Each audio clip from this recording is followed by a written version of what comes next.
pledge allegiance to the flag of the United States of America and to the republic for which it stands, one nation, under God, indivisible, with liberty and justice for all. Thank you. Yeah, let's go.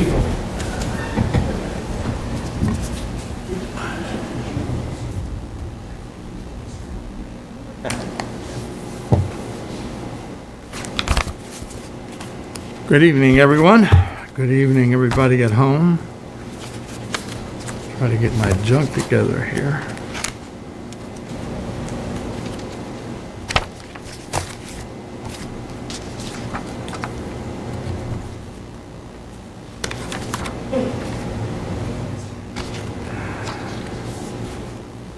Did anybody bring any public comment to the meeting? No? No? Okay.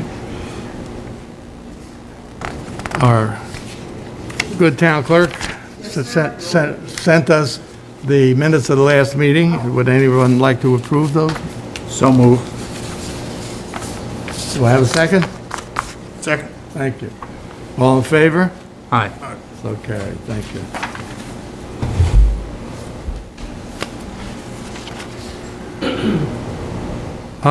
I have a letter here from the Orange County Department of Emergency Service, signed by Brendan Casey.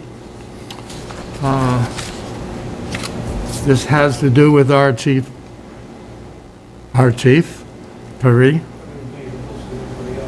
The past 5 months have brought unprecedented changes to all first responders. You and your staff have been asked to be on the front lines of our county's response to the pandemic associated with COVID-19. Your leadership of your department has allowed Orange County to weather this storm while still providing emergency services to our community. I wanted to take this opportunity to thank you for your commitment and recognize your service during this stressful and trying times. Please accept the service bar as an acknowledgement and commendation for your service. You and your department have performed in the highest traditions of the emergency services. I could not be prouder to have served alongside you. Chief, congratulations. I like to take all the credit, but I can't because obviously it's department-wide. So I think it's important that we recognize every officer that was able to come in during the pandemic, every officer that stepped up for those who weren't able to do their supplemental jobs. And I think it was a team effort. I played a little part. I think you played a bigger part. So thank you. I don't see a service bar. Where does the service bar Actually, my go? office. Okay. Thank you. Well, congratulations, Chief. That's really nice. That's really nice.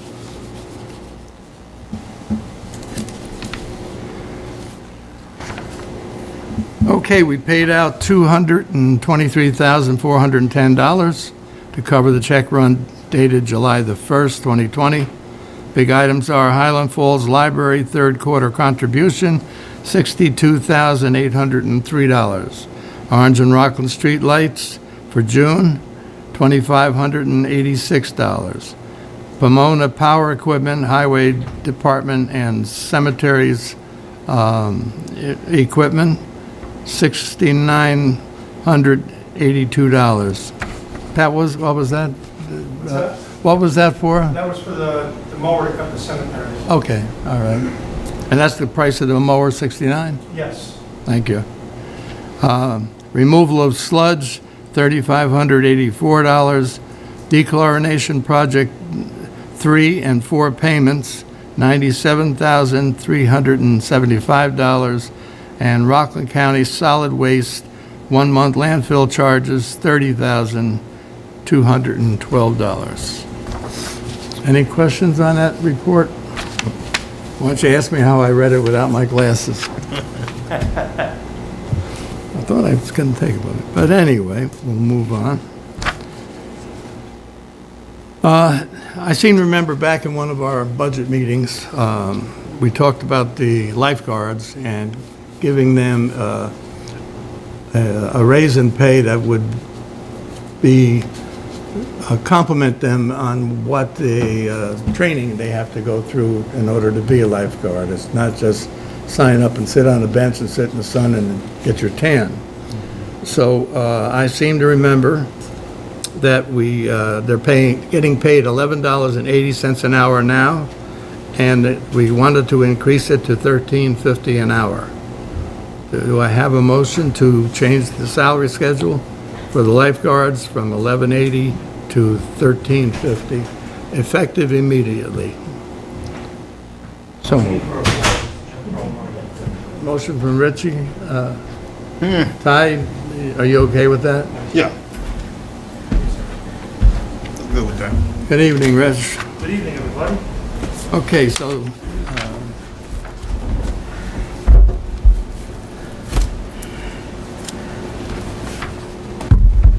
the dog control officer inspection report was completed on June the 6th, 2020. The report indicates DCO services were rated satisfactory. Make note of any comments listed on the report. There were no comments. There was nothing wrong. And if there's nothing wrong, you don't get excellent, you get satisfactory. That's fine.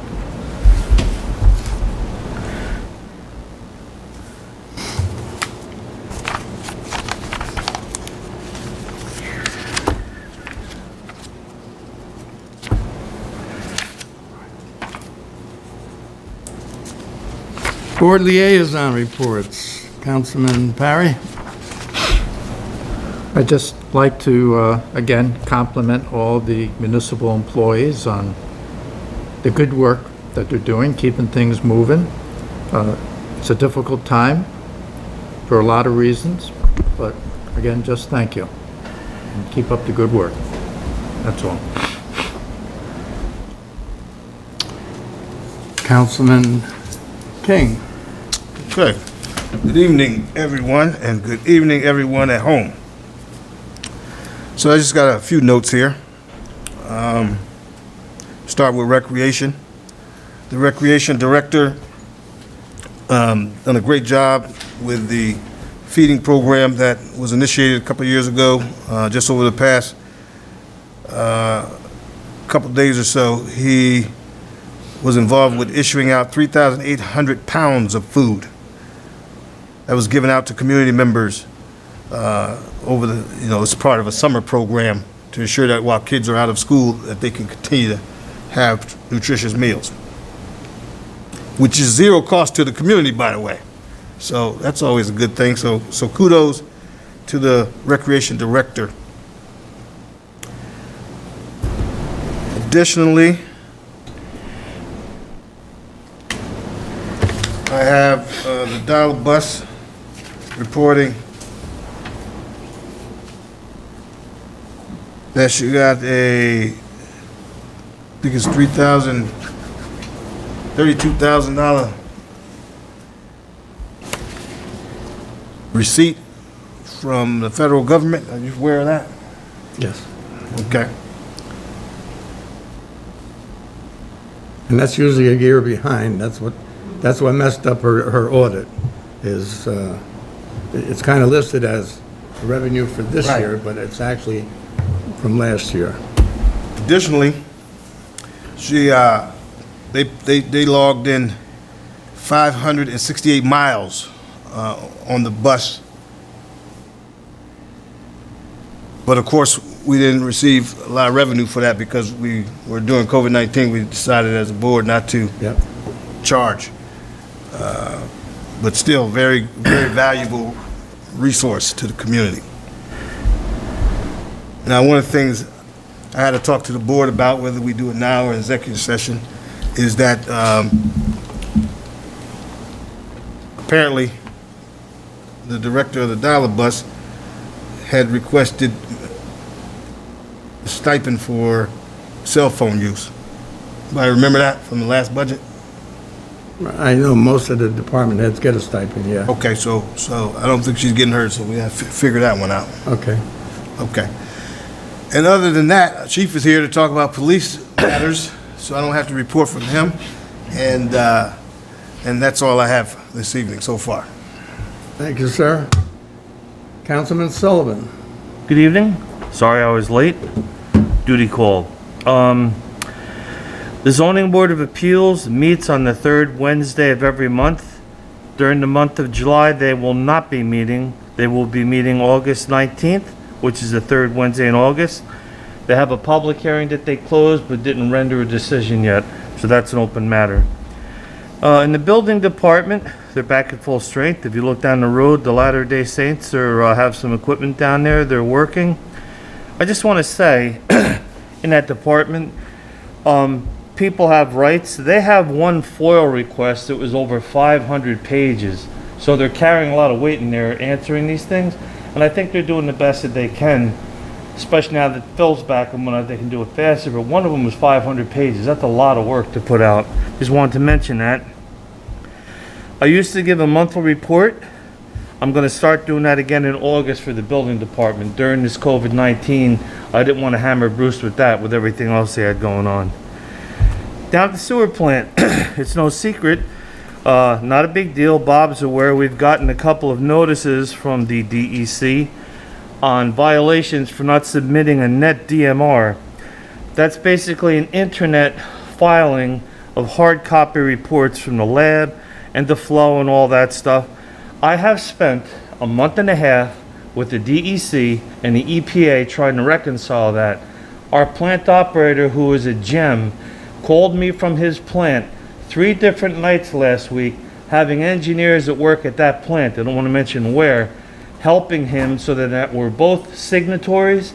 And now to enter the data is a whole nother process. He has 2 months done, 2 more to do. We had to do March and April done. We have to do May and June. So, and I've talked to the guy Paul Bust and Chris Burr. Paul Bust I've talked to. Chris Burr is my person I'm supposed to talk to. In 36 tries, I have yet to make a successful connection because some days he's in, some days he isn't. So I go to the help desk. We're almost done. So I don't think you're going to be getting more letters in relation to that, but it's been quite an effort to bring that up to speed. I didn't realize that during the COVID-19, I didn't realize that the former plant operator was using the town clerk's office to submit hard copies. Those have been submitted. So there's no violation there. Leslie did them last week. But the net DMR is the reason, and Bob Held went to school for 4 days to learn how to do that. We had to learn on the fly. So I want to let you know about that. Pat, thankfully, I don't talk about the water district lock, has been starting to send me monthly reports. Everything's hunky-dory there. Our usage is up a little bit with everybody home, about 5% from last year, but we're well below the amount we're allowed to use, so no issues there. And on the LED lighting, just this afternoon, I got a phone call from a gentleman named Bo Reed, who is, remember we had that meeting back in December? He's an associate of one of those people. They're working hot and heavy on that, and he was confused about a couple of streets. So I have a spreadsheet of the X and Y coordinates. I never had a chance to take that and superimpose it over a town map, which is kind of what they were looking for. So he was looking for a contact, because I can't be here during the day to help him. As usual, I threw Pat under that bus, and I'm going to throw Frank under that bus too. So if they're looking for any poll numbers or anything like that, I'm going to have to defer to whoever I can to help me out with that project. But that's going hot and heavy. And finally, last Friday, I think I sent most of you a copy of Cadet Jackson Zoo's report on the carbon footprint of the town. The paper had an article by Mindy Kimball, who was the professor in charge of all that. It's a great piece of work. I hope you had a chance to look at it. And someday when we're all settled down, they would like to come and present to the town board. And that's my report. Okay. Not that you need anything else on your plate, but I get down to the sewer plant probably every day, just nose around and what have you. And in talking to Jimmy, this should not be your problem or his problem. It should be our engineer's problem. But somehow our engineer has not noticed that we work on well water down there, a limited amount of well water. Plant water can't be used to clean up the belt press. We've got to figure out some way that we can get good water under pressure to clean the belt press basically every night. Now, my nimble mind suggestion is that we put a tank in there somewhere. And I don't mean a tank like a water tank, but I mean a big enough tank to handle the volume and create the pressure.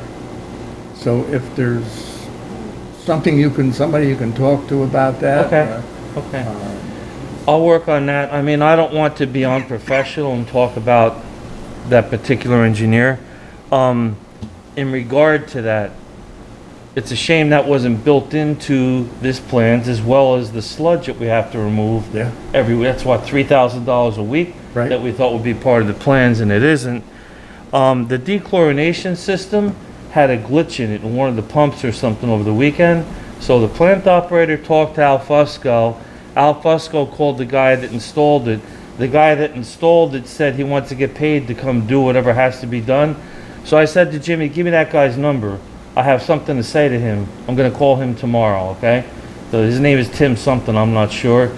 It's only 2 months old, and there's some glitch with a surge protector not installed, and it made something blow out where they have to operate it by hand. After 2 months and $299,000, I don't want to hear that. So I'll make that phone call tomorrow. Great, thank you. Let me know how you make out, or you need Okay. me to back you up on something. Okay. Chief? Nothing to report? No. Okay. Highway Superintendent, don't shake your head no. Tell us all what happened at the Emergency Services Building today. They removed the mask. Yeah, when you're talking there, you can. So yesterday, I received a phone call from one of the police officers saying that there was the generator was running. And we've had this problem in the past. The generator was running for no reason.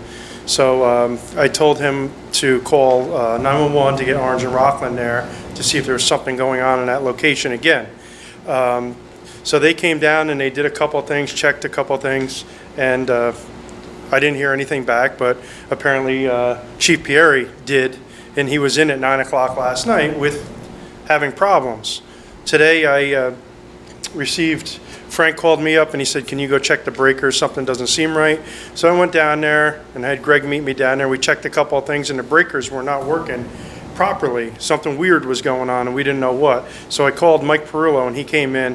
What they sort of fessed up to is they were working on something and crisscrossed the lines, and we had an extra on our small leg, we had 208 volts in. So we lost some equipment down there. We know we lost a monitor. We knew we lost some motors in air conditioning units. Frank lost a battery backup. We're not even sure of all the equipment, but Mike got the number for customer service for us so I can see if Kelly will start rolling that ball with putting in a claim, because they'll pay for everything. And he basically admitted that O&R messed up and gave us too much juice. Mike is in charge of everything electrical down there. I'm letting him do all the calls because we don't know when stuff is fixed on the electrical end. It looks like all the lights in ambulance bays, looks like all of them kind of blew out with this, instead of having 115, having 208 Yeah. going to them. And there's numerous things like that in there.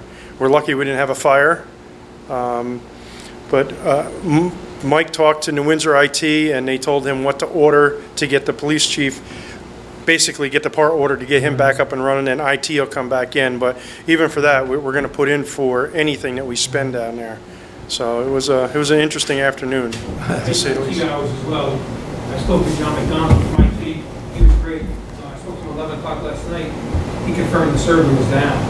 So when I drove in, there was no lights on it. We don't think there's any damage done to the server because, again, I gotta give him credit. This morning, he pushed everything aside and sent one of the IT techs down to look at the server. We can't process, everything has to be done by paper now. So, we don't think there's any damage to the server right now, but until we have that piece in place, we'll be able to tell. But they were very good. I mean, they helped us out a lot. We tried for, it was 2.5 hours left just to get the server working. And then realized that the surge part, correct me if I'm wrong, the battery backup was fine because we were able to get some battery power to the server, but it died out. We can't fulfill the needs of the server. So I'm going to meet with John McDonald in the morning before I come in, and I asked him to track whatever hours his IT people are putting in, so we can give that to Kelly as well. Great. And the power has been fixed. This afternoon, they did come in with enforce and fix the problem, so we are back up and running down there. Jeff knows to look for everything. We told him check his computers and see. We can't tell anything about internet until we get that server area back up and running. So it's going to be a process to get back up and running. So just, Okay, thank you, Pat. you're welcome. The other day, I got a bright idea of something I'd like to see on Garrison Pond. You know, we have the Minuteman statue there, and if you are standing on a sidewalk after your jog, and you look out there, that's all you see is the Minuteman statue, and all the rest is covered with reeds and branches and everything else. So I said, Pat, can we get this cleared out, just for a nice view of the lake from that grass area where the Minuteman statue is? His guys did a tremendous job. If I went like this and then one of these movie studios things, it looks nice. It really does. And I can picture some people going in there and sitting on that bench and just looking out there, look at the ducks, the swans, and how nice the lake is. I'm trying to get another bench. If anybody out there has a metal bench that they'd like to donate to the town, I'll take it tomorrow. I'll pick it up tomorrow. So it'd be nice to have one more bench. We only have one bench for two there, but plenty of room for another one. So Pat, tell the guys, much appreciated. Much appreciated.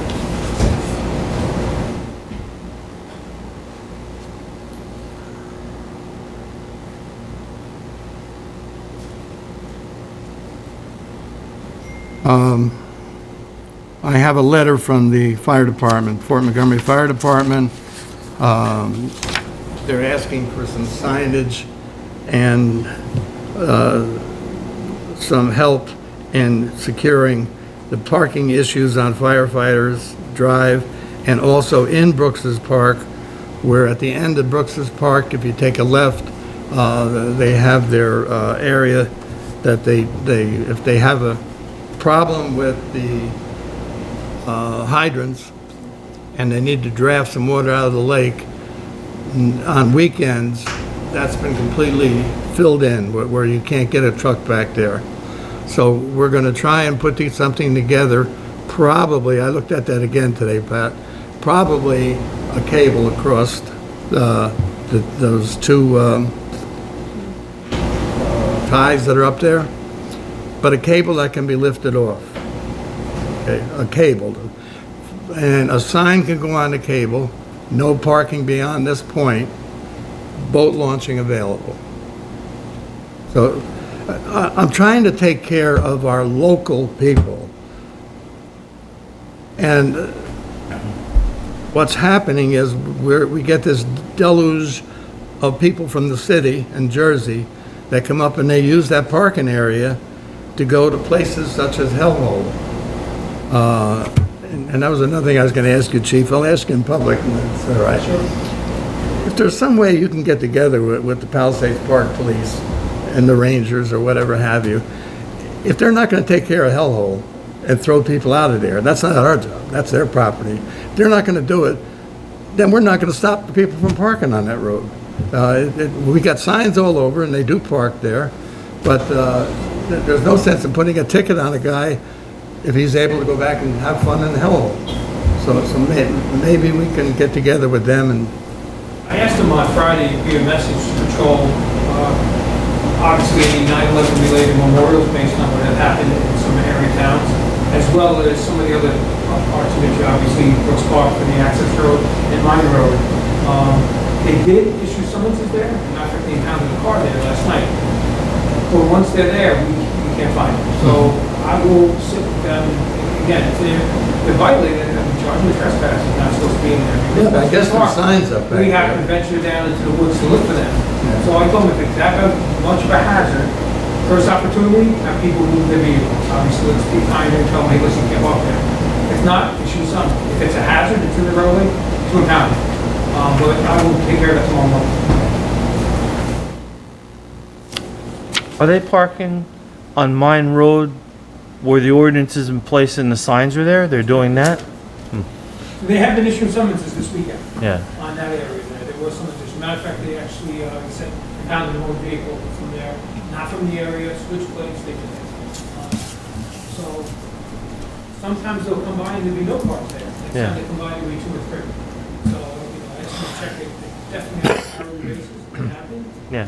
Just to try to keep up the enforcement. Rich, what happened Sunday night, I happened to go down Sunday night, and about 6 o'clock, somewhere around that. So I drove all the way to the back, and I looked to the left where is the area that they want to draft from. There were 6 cars parked there.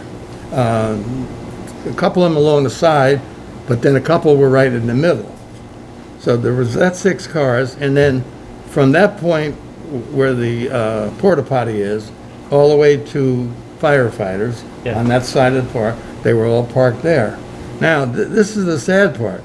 One of the cars that was parked back there, there was a kid playing basketball, and when he saw me there taking a picture, I took a couple of pictures, he went over and got to his car. He was the only other, there was one other person in the park. So you got all of these cars there, and nobody in the park. Yeah. And the only way I can stop these other cars from coming in is to block the road off, but I'm trying to work with our local people, I don't want to mess them up. I know what you're looking for. The driveway going in, I won't speak in his behalf, I don't think Mickey Cahill's that concerned about that as he is the dirt road in the back. Because when the fire department got their tanker in 1976 and I was learning to drive, I got it stuck back there. That's much improved now from there's some drainage and whatnot. But I know where they're talking. I think they can get down alongside the cars parked on the paved road if they're up against the trees. It's the actual back where the problem is, correct? If the pumper can't get the draft adequately to the water, there's no other way Yeah. for the pumper to come in and park. It's too much for us. Yeah, so I take no issue with it, but the Mine Road thing, that goes back to the 70s. I mean, I had a friend, Tommy Meehan, that had to blast out to put a place to park his car because it was a huge problem back then. And by the way, hellhole, I mean, I'll admit I'm a professional trespasser. I've been there quite a few times in the last few years. That dam's gonna collapse one of these days. There's a pipe underneath it that never used to run. It runs all the time. It's a big 40-inch pipe. Behind it are huge sinkholes. Anybody goes in there, they're not coming out. That should be fenced off, that whole area.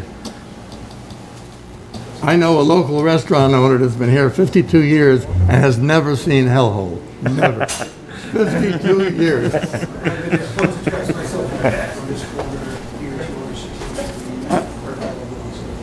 I have a letter from West Point Highland Falls Rotary. They're asking for permission to do their Storm King Run on Sunday, August the 23rd. This year, net proceeds will go to the Rotary Scholarship Fund. The race starts in Highland Falls, just north of Washington Gate entrance to West Point, and proceeds over 218, a short distance into the town of Cornwall, and returning to the finish line near Washington Gate. I have a permit, if we approve the run, to sign for Department of Transportation. I have a motion I make a to, motion that we approve the run. Second? all in favor? Aye. And Chief, you're aware of this? June, if I don't remember, get this for me tomorrow and we can mail it in.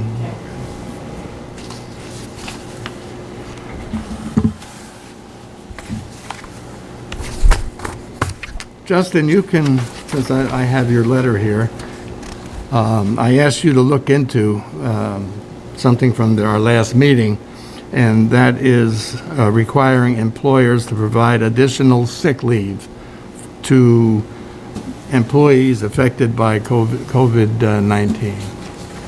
So just a brief explanation of what you Sure. found out. Sure. So, New York State passed legislation with the pandemic concerning, like much of their legislation, right? Big, broad policies, right, trying to address a concern that people in the state might not have sick leave, and therefore, if they contracted COVID-19, they would be penalized. So it requires depending on the size of the organization. Your organization is under 100 people, so would require 5 days of sick leave. That is for COVID-related illness or directly related to COVID in the family. They could have that sick leave. They have to use it for that purpose and that purpose only, but it is in addition to other sick leave policies that a company or a municipality has. So, good intentions.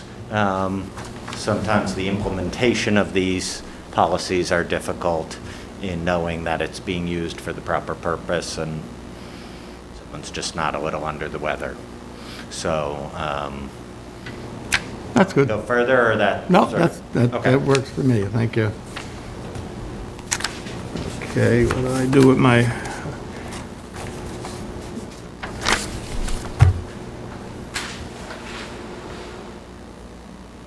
Okay, does anybody have anything else? Any other business? Yeah, I had two things I forgot. The first thing I want to talk about is related to a phone call I got from a resident, and then an email. There may have been some other form of communications as well.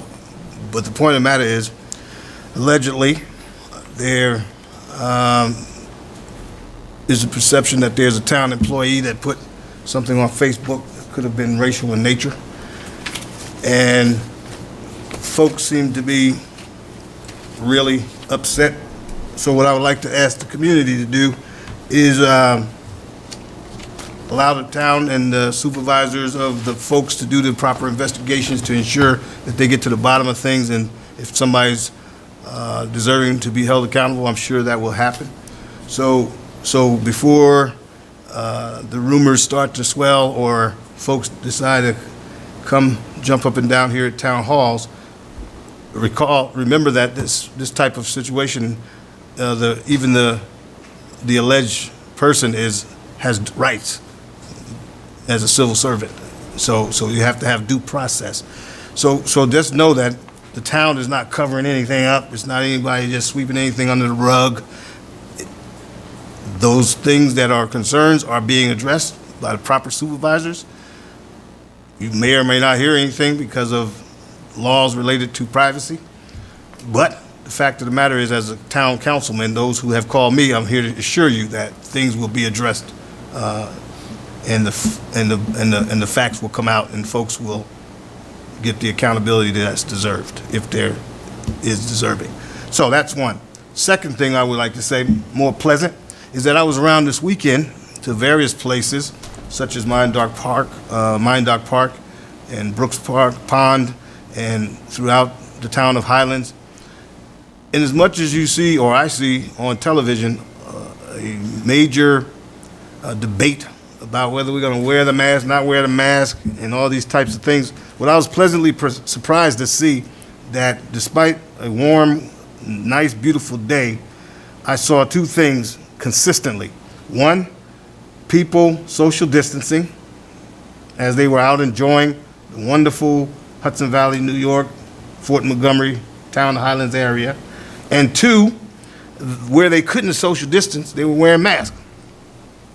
So I was left with a level of confidence, at least here where we live at, people are doing the right thing. So my prayers go out to the other places where people live where they don't do it, but I was feeling good about what I saw here in our community. I second that. I see more people in town wearing masks, including on TV where you see some of these organizations meeting and what have you. And I think that's important to Really say, respect it. because I get notes on that too. Sometimes I get emails or Facebook Messenger messages about people really alarmed or at least anxious about this idea that people are out here unchecked and spreading this particular virus. I'm here to assure you that the supervisor, myself, as well as my colleagues on the board, we get out and about and we check these things as a way to ensure that we here are in line with the guidance from the state and the county. I feel good about where we live at. Excellent, yeah. Very nice. Okay, Rich, you got anything? Along the lines of Ty, I was actually out at Bog Meadow yesterday. I have a pass and a fishing license, and out there, same thing. I mean, it's not open to the public. It's open to people to pay to have a key and whatnot. Very respectfully used, social distancing and all that. I see it all around town. The parks are a success. Brooks's Park and Mine Dock Park are a success. And people get it. I think people overall get it, and it works. Rich? All set? Okay, I'm going to ask for a motion to have an executive session for the following reasons. We'd like to talk to the town clerk who requested to come to an executive session to talk about some town hall problems. We have a highway personnel complaint, and we have the police department personnel complaints.